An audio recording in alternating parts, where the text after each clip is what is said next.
तो जय हिंद दोस्तों। हमारे भारत में हर साल 26 जुलाई को कारगिल विजय दिवस मनाया जाता है, जो कि कारगिल वॉर में लड़ने वाले जवानों को सम्मान में है। 1999 में हमारे भारत ने ठीक इसी दिन पाकिस्तान के ऊपर विजय हासिल की थी। ये दिन पूरे भारत में और राष्ट्रीय राजधानी न्यू दिल्ली में मनाया जाता है, जहां भारत के प्रधानमंत्री हर साल इंडिया गेट के अमर जवान ज्योति पर जवानों को श्रद्धांजलि देते हैं। पूरे देश में भारतीय सेना के योगदान को याद करने के लिए समारोह का आयोजन किया जाता है। और मैं उन नौजवानों के लिए 2 लाइन कहना चाहता हूँ कि ये कदम जहाँ जहाँ तक चले तुम्हारा, कि ये कदम जहाँ जहाँ तक हो तुम्हारा, वहाँ वहाँ तक गूंजे भारत का नाम हमारा। और जब बात आए झंडा गाड़ने की, तो सिर्फ चांद में ही नहीं, पूरे ब्रह्मांड में लहराएगा। जय हिंद दोस्तों, चलिए आज जानते हैं कारगिल विजय दिवस या कारगिल युद्ध के इतिहास के बारे में। उसके लिए हमें जाना पड़ेगा 1971 इंडो पाकिस्तान वार पे, जिसके बाद से कश्मीर घाटी में पाकिस्तान बैक्ड सेपरेटिस्ट एक्टिविटी शुरू हो गए थे। और दोनों ही देश में जब न्यूक्लियर टेस्ट सफल हुए, उसके बाद दोनों देशों में टेंशन बढ़ गए, जिसके तहत 1999 के फरवरी में दोनों देशों ने लाहौर डिक्लेरेशन साइन किया, जिस लाहौर डिक्लेरेशन के बतौर दोनों देश bilateral peace and solution to Kashmir conflict ensure करते थे। पर पाकिस्तान के मंसूरे कुछ अलग ही थे।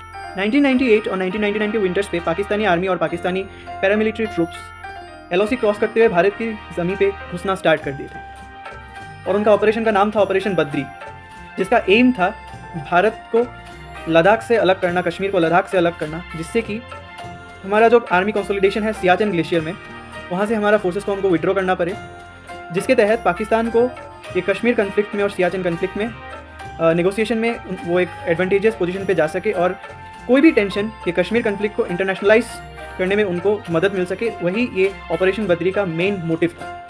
पहले तो हमारे आर्मियों को लगा कि घुसपैठ जिहादियों का काम है, और उन्होंने प्रॉमिस किया था कि कुछ ही दिनों में इन जिहादियों को अपने देश वापस भेज के रहेंगे।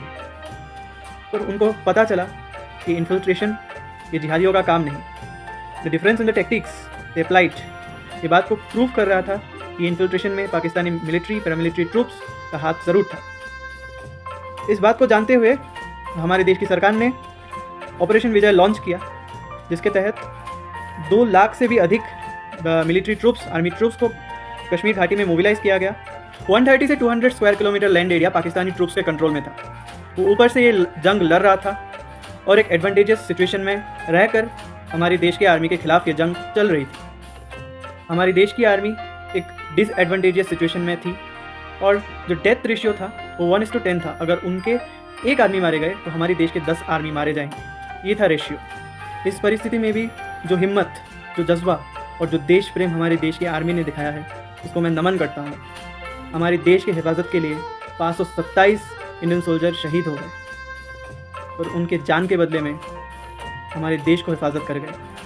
आखिर में 26 जुलाई 1999 को टाइगर हिल में हमारा देश का तिरंगा लहराया और ऑपरेशन विजय का सक्सेस अनाउंस हुआ। मैं आज इस कारगिल विजय दिवस के अवसर में उन 527 इंडियन सोल्जर को नमन करता हूँ, श्रद्धांजलि अर्पित करता हूँ, सैल्यूट करता हूँ।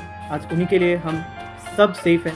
हमारा यह देश का हिफाजत उन्होंने किया है, इसके आगे कुछ नहीं। Salute to Indian army. हाँ, तो एक और बात कि जब बात आए लड़ाई करने की, तो पहला वार कभी इंडिया की नहीं होती, लेकिन ज़रूरत पड़ने पर हम दुश्मनों के घर के अंदर घुस के गोली मार के आ सकते हैं। जय हिंद।